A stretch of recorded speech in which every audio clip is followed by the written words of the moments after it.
माझं कौतुक खूपच झालंय. त्यामुळे काही बोलायचं की नाही बोलायचं विचार करतो. कारण प्रत्येक व्यक्तीला म्हणलं बावस्कर. कारण आदरणीय व्यासपीठ आणि गोरे त्यात गोरे इथे सगळे मल्टिपल गोरे. आता बाप ओळखतात काही मुलं बाप वारल्यानंतर त्या बापाला ओळखतात. पण ह्या गोरे मुलांनी संदीपनी बाप 20 वर्षापूर्वी ओळखला आणि या बापाला जीवन देणारा म्हणजे हा पुत्र संदीप गुरव. यांची बायपास झालेली 3 वर्ष कमी झाले आणि ते आज 15 वर्ष इथे ॲक्टिव्ह झाले आणि 4 दिवस मी यांच्या कुटुंबात राहत आहे. कुटुंब कसं असावं? गोरेसारखं असावं.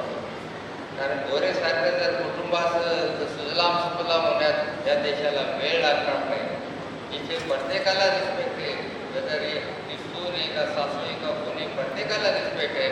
आलेला अतिथीला देवभाव असं म्हणणार हे कुटुंब आहे. ते मी अनुभव आणि हे मी बरेपण शिदोरी ह्या